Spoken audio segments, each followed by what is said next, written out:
Bueno, mis amados, en el día de hoy vamos a seguir la serie sobre teología, la doctrina de Cristo. En esta serie de teología de la doctrina de Cristo, el tema que vamos a tocar en el día de hoy es la resurrección, la gloria en la resurrección. Ya se había tratado el tema de la muerte de Cristo, sentido y esperanza, implicaciones teológicas de la muerte. El tema que sigue después es el de la ascensión y el último tema de esta serie es la glorificación final de Cristo en el santuario celestial.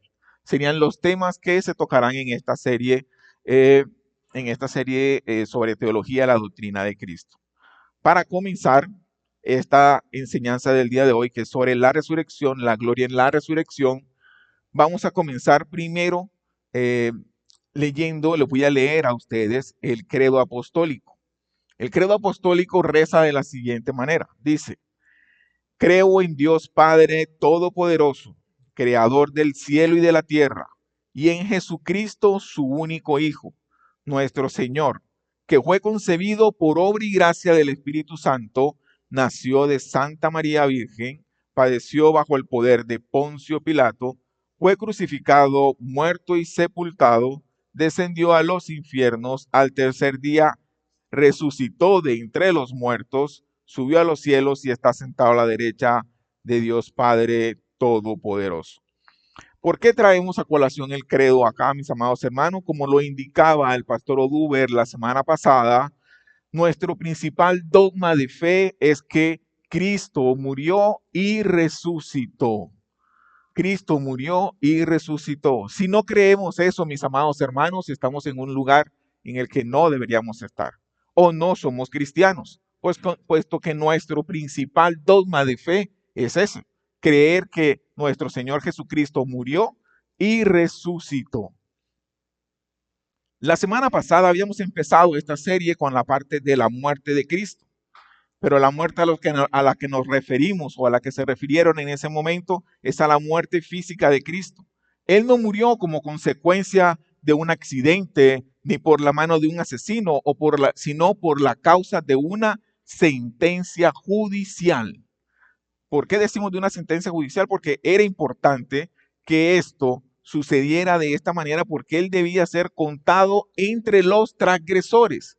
¿Y por qué decimos eso? Porque en Isaías 53:12 dice de la siguiente manera, por tanto, yo le daré parte con los grandes y con los fuertes repartirá despojos, por cuanto derramó su vida hasta la muerte y fue contado con los pecadores, habiendo él llevado el pecado de muchos y orando por los transgresores. También era importante que fuera juzgado, por eso hablábamos de que fue por una sentencia judicial. Era importante que fuera juzgado y sentenciado por un juez romano. ¿Por qué hablábamos de un juez romano? Porque era el personaje que representaba el máximo poder judicial en ese momento en el mundo, que operaba por la gracia de Dios y que administraba justicia en el nombre de Dios también. Además, tuvo un gran significado el hecho de que él no fuera ni apedreado hasta la muerte, sino que fuera crucificado. Crucificado porque así se había establecido que debía ser. Al sufrir ese castigo, Romano fue reconocido entonces entre los peores criminales y la escoria de la humanidad. Y así cumplió las exigencias más extremas que exigía la ley en ese momento. Podría parecer entonces que la muerte de Cristo era la última etapa en esa humillación que estaba recibiendo el Señor, porque teniendo en cuenta las palabras que él tuvo en la cruz, cuando estaba en la cruz, que dijo, todo se ha cumplido, como lo dice Juan en su capítulo 19, versículo 30, que dice, cuando Jesús hubo tomado el vinagre, dijo, consumado es. Y habiendo inclinado la cabeza, entregó el Espíritu. Pero estas palabras con toda probabilidad se refieren a ese sufrimiento activo que recibió en ese momento Jesús. Las iglesias reformadas interpretan generalmente la frase descendió a los infiernos como para tener ese orden de ideas de lo que expresamos en el credo apostólico en forma figurada, como una manera de expresar la idea de que Cristo sufrió, los tormentos del infierno tanto en Getsemaní como en la cruz. Entonces combinan esos dos pensamientos y dicen, el primero es que Cristo sufrió los tormentos del infierno en el huerto y en la cruz. Y el segundo, que él experimentó la más profunda humillación que el estado de la muerte ofrece. La doctrina de la que se habla del descenso a los infiernos se basa en los siguientes pasajes de la Escritura, como para no dejar eso sin que esté relacionado con las Escrituras. Y es que en Efesios 4, versículo 9 nos dice, y eso de que subió, que es, sino que también había descendido primero a las partes más bajas de la tierra, el que descendió es el mismo que también subió por encima de todos los cielos para llenarlo todo. Y en Primera de Pedro, capítulo 3, versículo 18 nos dice, porque también Cristo padeció una sola vez por los pecados, el justo por los injustos, para llevarnos a Dios, siendo a la verdad muerto en la carne, pero vivificado en espíritu. Entonces, como para que también tengamos la relación en eso de por qué descendió, pero que también ascendió.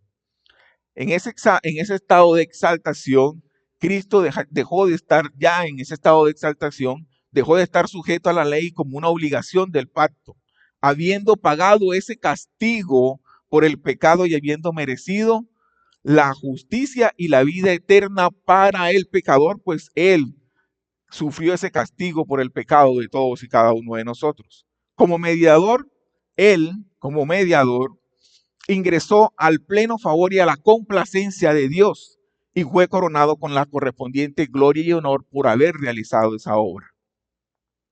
Su condición tuvo que demostrar que el castigo del pecado había sido abolido por él haber hecho esa obra por nosotros. Su exaltación fue su glorificación.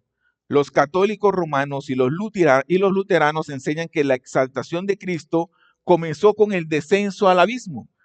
Sin embargo, las iglesias reformadas mantienen que comenzó con la resurrección de Cristo. Y ahí nos tendríamos que meter entonces ya con el tema de la resurrección de Cristo. Y tendríamos que decir entonces, mis amados hermanos, que la resurrección fue el gran punto decisivo en los estados de Cristo. ¿Por qué? Porque la resurrección de Cristo no consistió simplemente en el hecho de haber vuelto a la vida, nuevamente y que el cuerpo y el alma fueran reunidos. Si esto es todo lo que involucró, él no podía haber sido llamado la primicia de los que murieron. ¿Y cómo podemos nosotros establecer que él fue llamado las primicias de los que murieron? En la primera carta a los Corintios, capítulo 15, versículo 20, nos dice, mas ahora Cristo ha resucitado de los muertos, primicia de los que durmieron es hecho. En el versículo 21 nos dice, porque por cuanto la muerte entró por un hombre, también por un hombre la resurrección de los muertos. Ni tampoco entonces hubiera sido llamado primogénito de la resurrección. ¿Y por qué se le llama primogénito de la resurrección? En las escrituras lo vemos en Colosenses capítulo 1, versículo 18, que nos expresa, y es la cabeza del cuerpo que es la iglesia, el que es el principio, el primogénito de entre los muertos, para que en todo tenga la preeminencia. En Apocalipsis también, en Apocalipsis en su primer capítulo nos expresa, y de Jesucristo el testigo fiel y el primogénito de los muertos y el soberano de los reyes de la tierra, al que nos amó y nos lavó de nuestros pecados con su sangre. Entonces, más bien tendríamos que decir que consistió en que su naturaleza humana, tanto cuerpo como alma, fue restaurada a su pureza, a su fuerza y a su perfección original, e incluso fue elevada a un nivel superior mientras que su cuerpo y alma eran reunidos en un organismo viviente. Fue muy evidente que después de la resurrección su cuerpo sufriera un cambio muy drástico. Era él mismo y sin embargo tan diferente que no era fácilmente reconocible. ¿Y por qué decimos esto? Pues era un cuerpo material y real y al mismo tiempo podía instantáneamente aparecer en un lado y aparecer en otro al mismo tiempo. ¿Y cómo podemos expresar eso? En Juan, nosotros en Juan 20:19 nos expresa de la siguiente manera. Nos dice, cuando llegó la noche de aquel mismo día, el primero de la semana, estando las puertas cerradas en el lugar donde los discípulos estaban reunidos por miedo de los judíos, vino Jesús y puesto en medio les dijo, paz a vosotros. Paz a vosotros. Entró en medio de ellos, estando todos reunidos y todo cerrado. Entonces, mis amados hermanos, la resurrección de Cristo tiene un triple significado. ¿Y cuál sería ese triple significado que tiene la resurrección de Cristo? El primero es que significa que por medio de la resurrección, Dios Padre declaró que Cristo había cumplido todas las demandas de la ley como una obligación del pacto. Dios Padre declaró que Cristo había cumplido todas esas demandas, las había cumplido. El segundo significado sería que simboliza lo que los creyentes experimentan en su justificación, nacimiento espiritual y futura resurrección. ¿Por qué decimos este significado? Porque en Romanos capítulo 6, versículo 4 nos expresa, porque somos sepultados juntamente con Él para muerte por el bautismo, a fin de que como Cristo resucitó de los muertos por la gloria del Padre, así también nosotros andemos en vida nueva. Porque si fuimos plantados juntamente con Él en la semejanza de su muerte, así también lo seremos en la de su resurrección.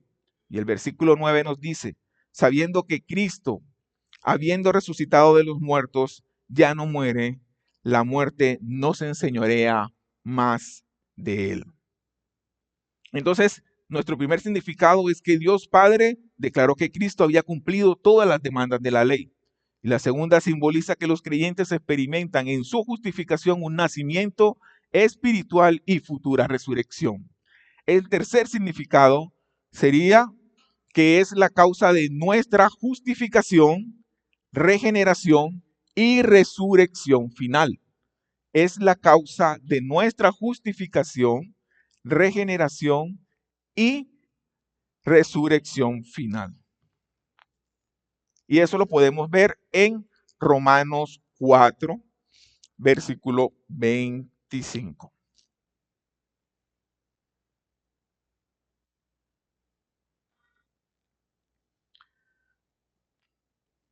En Romanos 4, versículo 25 nos expresa de la siguiente manera, nos dice, el cual fue entregado por nuestras transgresiones y resucitado para nuestra justificación. Ahí mismo en Romanos 5:10 nos dice, porque si siendo enemigos fuimos reconciliados con Dios por la muerte de su Hijo, mucho más estando reconciliados seremos salvos por su vida. Y el versículo 11 nos dice, y no solo esto, sino que también nos gloriamos en Dios por el Señor nuestro Jesucristo, por quien hemos recibido ahora la reconciliación. Porque si siendo enemigos fuimos reconciliados con Dios por la muerte de su Hijo, mucho más estando reconciliados seremos salvos por su vida. También, así como hablamos de que nosotros exaltamos esa muerte y esa resurrección de nuestro Señor Jesucristo, hay personas que niegan esa resurrección. La resurrección de Jesucristo es un milagro que desafía toda explicación natural. Por esa misma razón, muchos en el pasado y en la actualidad niegan esa resurrección, arguyendo de que es una imposibilidad física de que algo así suceda. ¿Y cuáles son esas razones?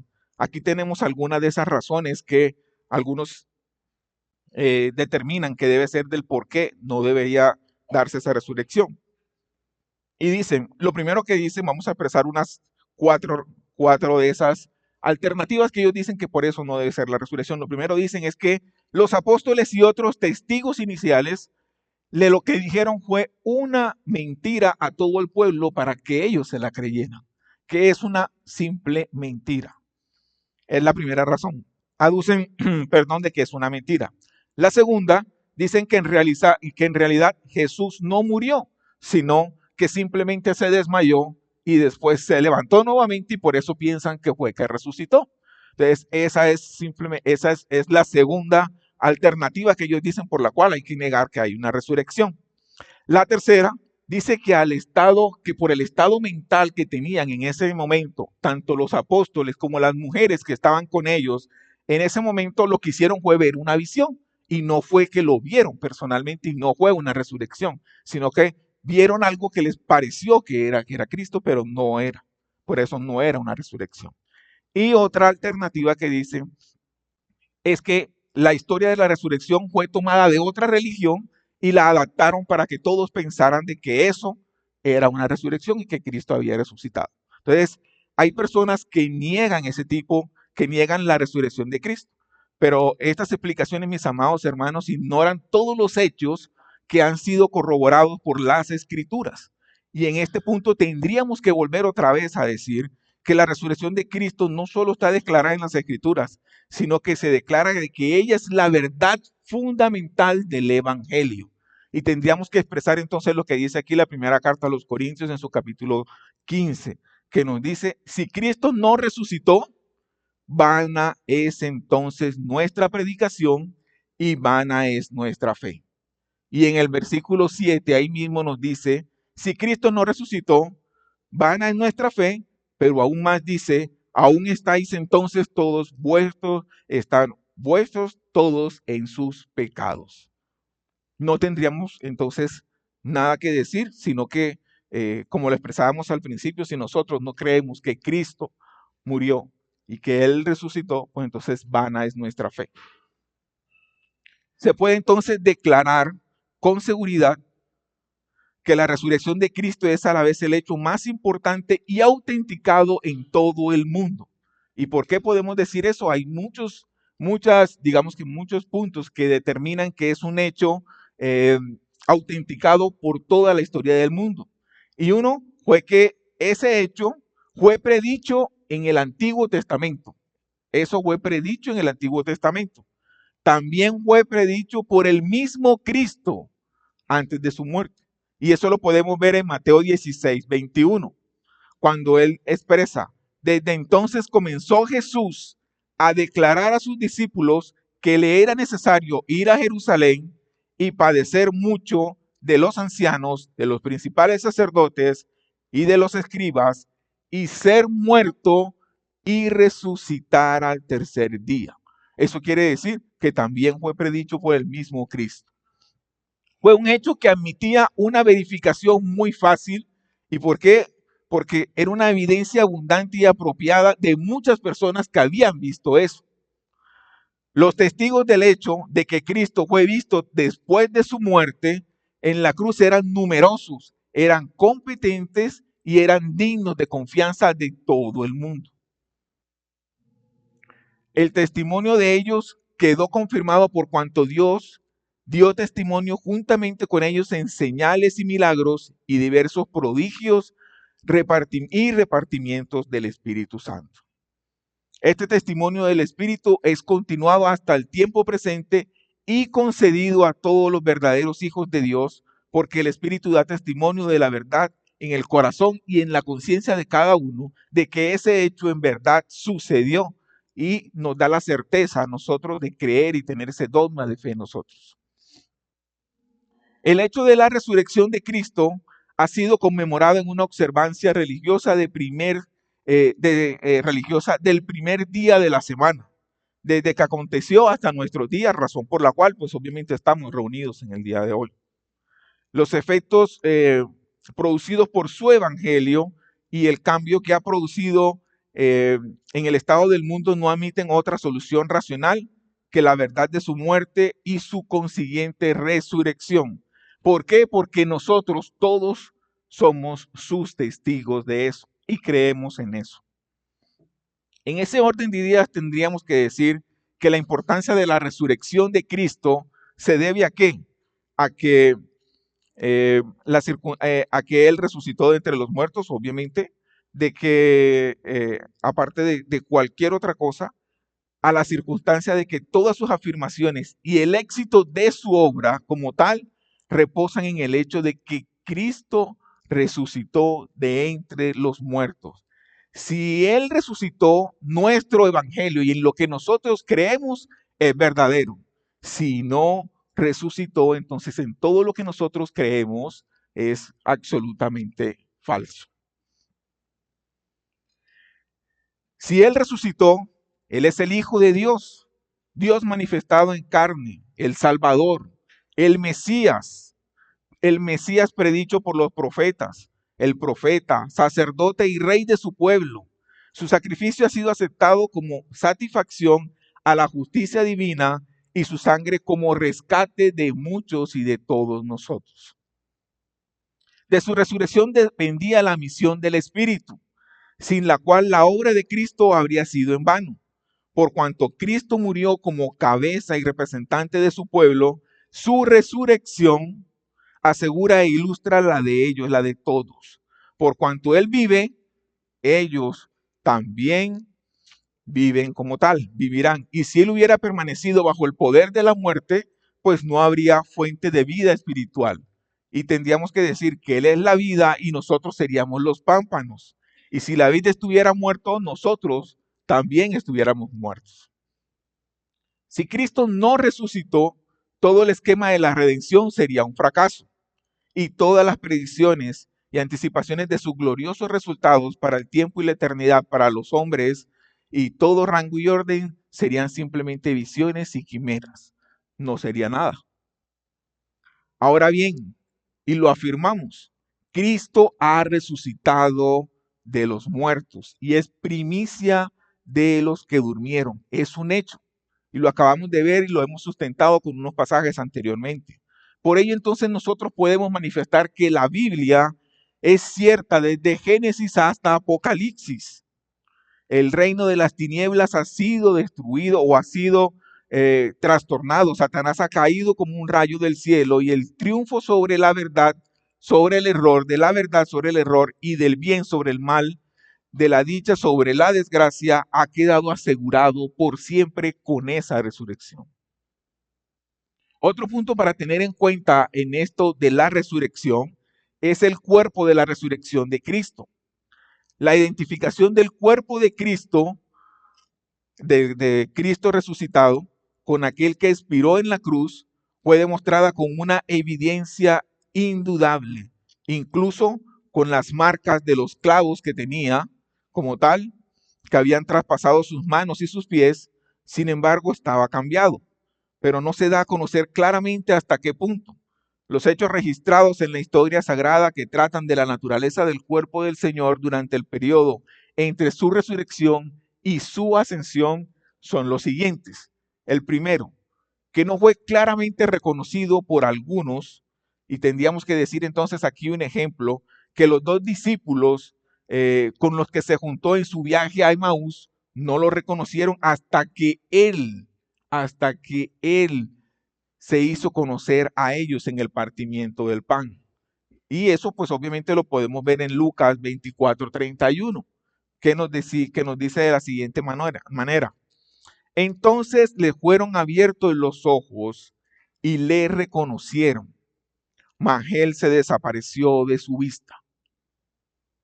Cuando él apareció a los discípulos en la playa del mar de Tiberias, no sabía quién era hasta que él se reveló también en esa pesca que estaban teniendo ellos. Y eso lo vemos en Juan 21:7, cuando dice, entonces aquel discípulo a quien Jesús amaba, dijo a Pedro, Él es el Señor. Simón Pedro, cuando oyó esto, que era el Señor, se ciñó la ropa porque se la había despojado y se echó al mar. Entonces, en ese momento, en algunos pasajes, no lo reconocieron hasta cuando Él se los manifestó. Y Él se apareció también en medio de sus discípulos en una estancia donde estaban todas las puertas cerradas, como lo habíamos expresado anteriormente cuando en Juan 20:19, que llega y se coloca en medio de ellos estando todos encerrados y le dice paz a vosotros. Entonces, es otra forma de aparecérsele a todos. En este caso, pues obviamente, después de haber muerto y resucitado, se le aparece a ellos. Sin embargo, era el mismo cuerpo material con carne y huesos. El hecho de esa aparición de la que hablábamos en Juan 20:19 y en Lucas 24, que también aparece, se puede inferir por el efecto que se produce en los mismos discípulos, pues ellos se espantan y se atemorizan. Y nuestro Señor les tranquiliza cuando les dice, mirad mis manos y mis pies, que soy yo mismo. Palpad y ved, porque un espíritu no tiene carne ni huesos, como veis que yo los tengo. Y eso podemos ver entonces después en los versículos 38 y 39 de este pasaje. Se hace evidente entonces esa transfiguración de Cristo, de la transfiguración de Cristo en su cuerpo. Mientras estaba en la tierra, era capaz de pasar de un estado a otro sin perder esa identidad. Este fue el estado del cuerpo de nuestro Señor durante esos 40 días. Esos 40 días siguientes a su resurrección. Luego pasó a su estado glorificado. A su estado glorificado. Acerca de este estado solo podemos saber lo que se puede aprender de lo que se enseña, de lo que enseña el apóstol acerca de la naturaleza de los cuerpos con los creyentes, que los creyentes hemos de ser investidos tras la resurrección.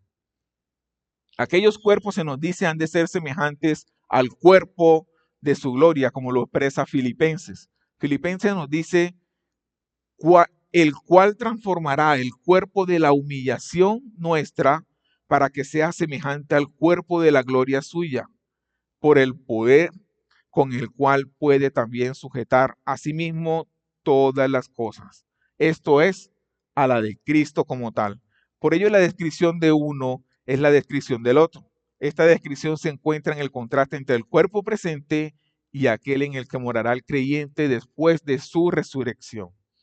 Pero entonces tendríamos que decir aquí, perdón, el cambio que ha de pasar cuando el cuerpo natural llega a ser un cuerpo espiritual.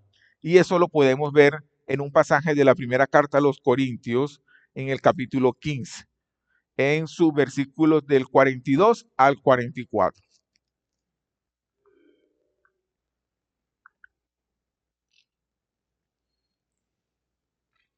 Ese pasaje de la primera carta a los Corintios, en su capítulo 15, dice, así también es la resurrección de los muertos. Se siembra en corrupción, resucitará en incorrupción. Se siembra en deshonor, resucitará en gloria. Se siembra en debilidad, resucitará en poder. En una palabra, se siembra cuerpo natural, resucitará un cuerpo espiritual. Eso lo vemos en la primera carta a los Corintios, en su capítulo 15, versículos del 42 al 44. Y nos está diciendo que sigue siendo un cuerpo y por tanto material, reteniendo todas las propiedades esenciales de la materia. Tiene extensión, ocupa un espacio, tiene una forma definida y es una forma humana. Fue visto por Pablo en su camino a Damasco y en otras ocasiones, y fue visto por Juan, según se registra en Apocalipsis, así como también por el moribundo mártir Esteban. Sin embargo, se expresa también que ya no es carne y sangre, porque la carne y sangre no pueden heredar el reino de Dios. Y la carne y la sangre son por su misma naturaleza corruptibles y por eso añade el apóstol, ni la corrupción hereda la incorrupción, en ese pasaje que acabamos de ver. Por ello es menester que esto corruptible sea vestido de incorrupción y esto mortal sea vestido de inmortalidad. Eso lo vemos también ahí en ese mismo pasaje de la primera carta a los Corintios, en ese capítulo 15, en los versículos más abajo, del 50 al 53. El cuerpo resucitado de Cristo, por tanto, tal como existe ahora en el cielo, aunque tiene su identidad con su cuerpo, mientras estaba en la tierra, es glorioso, incorruptible, inmortal y espiritual. Sigue ocupando una parte determinada de espacio y retiene todas las propiedades esenciales como cuerpo. En numerosos pasajes de la Escritura, la resurrección de nuestro Señor es atribuida a Dios como Dios o el Padre. ¿Y cómo lo podemos ver? Lo podemos ver teniendo en cuenta que la misma persona que en el segundo salmo dice, tú eres mi hijo, es interpelada en el Salmo 16 por aquel hijo que dice, no dejará mi alma en el Seol ni permitirás que tu santo vea corrupción. Y en Romanos 6:4 nos dice que Cristo resucitó de los muertos por la gloria del Padre. También en Hechos nos dice al cual Dios resucitó. En Hechos 13 también nos afirma, mas Dios le levantó de los muertos. Y en Efesios también nos lo dice, donde nos dice que los pecadores son convertidos por aquella misma supereminente fuerza a la cual ejerció Cristo, resucitándole de los muertos. La creencia en la resurrección pertenecía a la confesión de las iglesias primitivas, una marca importante del oficio apostólico. Era el haber sido testigo de este hecho. Y eso lo podemos ver en dónde? En Lucas 24:48. Es una marca importante del oficio apostólico y era el haber sido testigo de la resurrección de Jesús. ¿Y dónde lo vemos? En Lucas 24:48, que nos dice, y vosotros sois testigos de estas cosas. Y en Hechos 1:22 nos dice, comenzando desde el bautismo de Juan hasta el día en que de entre nosotros fue recibido arriba, no se ha hecho testigo con nosotros de su resurrección. A este Jesús resucitó Dios, de lo cual todos nosotros somos testigos. Entonces, era una marca importante del oficio apostólico y era haber sido testigo de la resurrección del Señor. Las apariciones de Jesús a sus discípulos después de su resurrección eran un fundamento crucial para reafirmar esta fe. Habíamos dicho entonces que era una marca importante del oficio apostólico haber estado presentes, pero las apariciones de Jesús después era la forma de reafirmar esa fe en todos y cada uno de ellos. La certeza sobre esa resurrección se basaba en esas apariciones a esos propios discípulos, a esos apóstoles. Y ellos también habían recibido ese testimonio de las personas en las que confiaban plenamente. Y en Lucas 24 nos dice, ¿qué hacían? Ha resucitado el Señor verdaderamente y ha aparecido a Simón. Y aquí mismo en el capítulo en el que más hemos hablado, que es la primera carta a los Corintios, capítulo 15, nos dice, y que se apareció a Cefas, y después a los 12. Después apareció a más de 500 hermanos a la vez, de los cuales muchos viven aún y otros ya duermen. Y después apareció a Jacobo y después a todos los apóstoles. Entonces, esa aparición del Señor Jesús, esa resurrección del Señor Jesús a todas y cada una de todas esas personas reafirma entonces ese dogma de fe de nosotros de que el Señor murió y resucitó. Fue entonces en los alrededores de Jerusalén donde tuvo lugar la resurrección. Según el testimonio unánime de todos los que presenciaron el hecho o los implicados, la resurrección ocurrió al tercer día. Y muchos afirman que por qué se afirma de esa fórmula del tercer día. Y tendríamos que irnos entonces a las escrituras y mirar el por qué dice al tercer día. Y miraríamos Mateo 16, versículo 21. Mateo 16, versículo 21 nos expresa de la siguiente manera. Desde entonces comenzó Jesús a declarar a los discípulos que le era necesario ir a Jerusalén y padecer mucho de los ancianos, de los principales sacerdotes y de los escribas, y ser muerto y resucitar al tercer día. Algunos alternan esta fórmula de al tercer día con después de 3 días. ¿Y dónde podemos ver esa parte de después de 3 días? Esa parte la podemos ver en Marcos 8:31.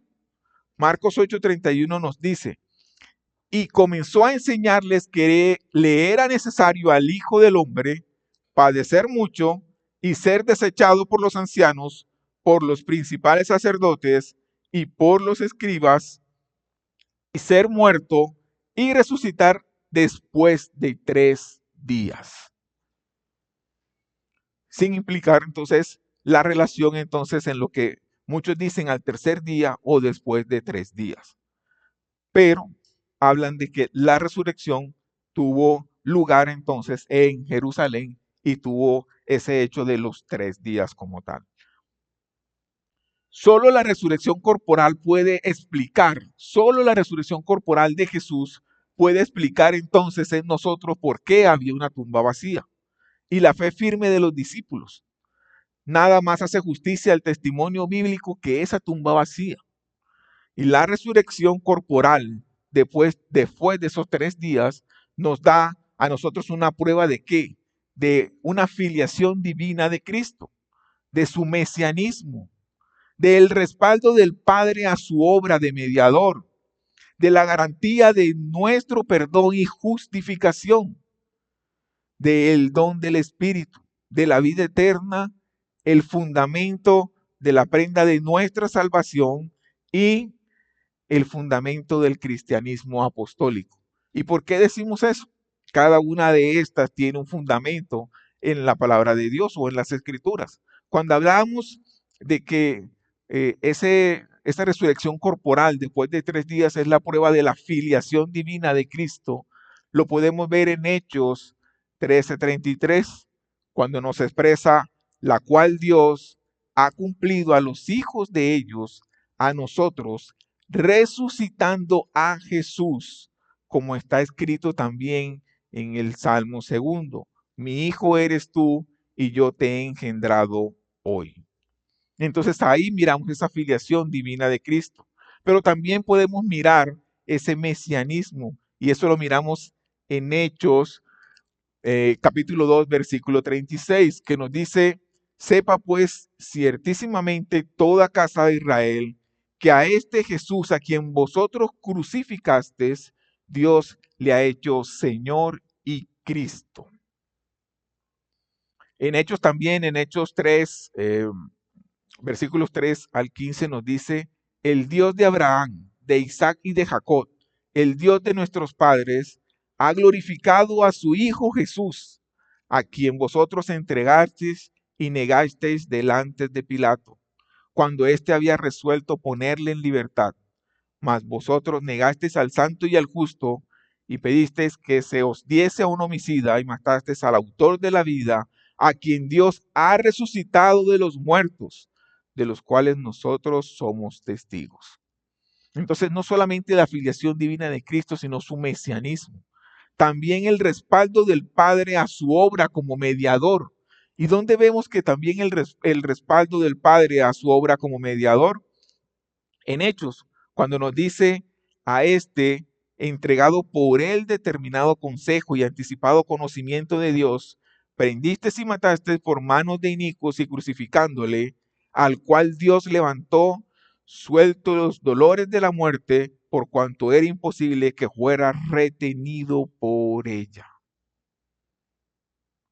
También podemos decir que es una prueba de la garantía de nuestro perdón y nuestra justificación. ¿Y dónde lo vemos? En las Escrituras lo vemos en Hechos, capítulo 5, cuando nos dice, a este Dios ha exaltado con su diestra por príncipe y salvador, para dar a Israel arrepentimiento y perdón de pecados. Otra de esa resurrección corporal y una prueba de todo eso es esa parte que podemos hablar de que también es el don del Espíritu de la vida eterna y el fundamento y prenda de nuestra salvación. Pero ante todo es el fundamento del cristianismo apostólico. Podemos decir entonces, mis amados hermanos, que después de este importante periodo de 40 días, como le hemos expresado anteriormente, en que Jesús instruyó a sus discípulos, subió al cielo y fue exaltado a la derecha del Padre, esos 40 días constituyen un periodo muy particular en la vida de Jesús. Porque por un lado se muestra corporalmente, y muestra sus manos y su costado, como los habíamos expresado anteriormente, cuando les hubo dicho que les mostró las manos y el costado y los discípulos se regocijaron viendo, sabiendo que era el Señor. Y cuando es tocado, cuando le dijo a Tomás, pon aquí tu dedo y mira mis manos, se acerca tu mano y métela en mi costado y no seas incrédulo, sino creyente. Y también cuando come con ellos, en Lucas nos dice, y él lo tomó y comió delante de ellos. Y es también cuando nos expresa, y es arrebatado visiblemente. Cuando hablamos de que es arrebatado visiblemente, simplemente tendríamos que mirar Hechos en su capítulo 1, cuando nos expresa muy, pero muy claramente, que nos dice, y habiendo dicho estas cosas, viéndolo ellos, fue alzado y le recibió una nube que le ocultó de sus ojos, del mismo modo que volverá. Entonces, también en Hechos miramos una parte que nos dice, los cuales también les dijeron, varones galileos, ¿por qué estáis mirando al cielo? Este mismo Jesús que ha sido tomado de vosotros al cielo, así vendrá como habéis visto que ha ido al cielo. Entonces, mis amados hermanos, es importante que tengamos muy claro entonces que el Señor murió como nos lo expresaba el pastor Oduber en la enseñanza del domingo pasado, y el Señor resucita. No solamente resucita, sino que al resucitar, se le aparece a los apóstoles y a muchas otras personas y deja una evidencia de su resurrección. Y después también Él, eh, durante esos 40 días y en ese periodo de transición, Jesús con sus discípulos, a sus discípulos, pues obviamente se les aparece y se les desaparece, haciéndonos pensar, o no solamente haciéndonos pensar, sino dando testimonio de que sí hubo una resurrección durante esos 40 días. Él permanece con ellos y obraría con ellos, y son instruidos esos discípulos con el Señor durante esos 40 días. Y los prepara también. Es más, podemos decir que en Lucas 24-27 nos habla de que, y comenzando desde Moisés y siguiendo por todos los profetas, les declaraba en todas las escrituras lo que de él decían. Los preparaba para lo que venía posteriormente y lo que tenían que realizar ellos. Tendríamos que entonces seguir expresando, después de haber instruido y equipado a sus discípulos, Jesús asciende al cielo. El acontecimiento solo se registra en el Evangelio de Lucas, cuando nos dice, y los sacó fuera hasta Betania y alzando sus manos los bendijo, y aconteció que bendiciéndolos se separó de ellos y fue llevado arriba al cielo. Y hay otros pasajes, pues obviamente, del que hablábamos anteriormente, que también nos expresaba lo mismo. El propio Jesús predijo y aludió repetidamente que pues obviamente iba a ascender. Y lo vemos y lo expresa Pedro en su ministerio público en Jerusalén. Lo menciona muchas veces. Y no solamente Pablo se refiere a ello repetidamente, sino que también, al igual que en la carta de los Hebreos, se expresa, y en el Apocalipsis de Juan también lo podemos ver. Pero no solamente tendríamos que mirar entonces la muerte y la resurrección de Cristo, sino que la ascensión es un componente de la fe de la iglesia desde el principio. Y tendríamos que mirar y decir entonces, tanto como la resurrección. Su significado consiste en que, cuando hablamos de la ascensión, en que Jesucristo ha sido exaltado por el Padre y recibido en el cielo hasta el momento de la restitución de todas las cosas. Aunque la ascensión debe considerarse en estrecha relación con la resurrección, es un error equiparar las dos. Eso sería negar la enseñanza bíblica sobre las apariciones. La ascensión es la entrada al estado de gloria que Cristo tiene en el cielo y que describe que con el término está sentado a la diestra de Dios Padre. Y hay un pasaje que nos expresa muy claramente eso, y es que Romanos 8:34 nos dice, ¿quién es el que condenará? Cristo es el que murió, más aún el que también resucitó, el que además está a la diestra de Dios, el que también intercede por nosotros. Entonces tendríamos que decir que la ascensión es un componente también esencial en la fe, así como lo es la muerte y la resurrección. Pero bueno, no vamos a hablar mucho más sobre eh, la ascensión porque es tema del próximo domingo. Pero sí podríamos decir, para ir cerrando nuestra enseñanza del día de hoy, tendríamos que hablar de nuestro credo, el credo primitivo, el credo cristiano primitivo, que es el que se encuentra en la primera carta a los Corintios, capítulo 15, del 1 al 11. Voy a leerlo para ustedes, que dice, además os declaro, hermanos, el evangelio que os he predicado, el cual también recibisteis, en el cual también perseveráis, por el cual asimismo, si retenéis la palabra que os he predicado, sois salvos. Si no creísteis, si no creísteis en vano, porque primeramente os he enseñado lo que asimismo recibí, que Cristo murió por nuestros pecados conforme a las Escrituras, y que fue sepultado, y que resucitó al tercer día conforme a las Escrituras, y que apareció a Cefas, y después a los 12. Después apareció a más de 500 hermanos a la vez, de los cuales muchos viven aún y otros ya duermen.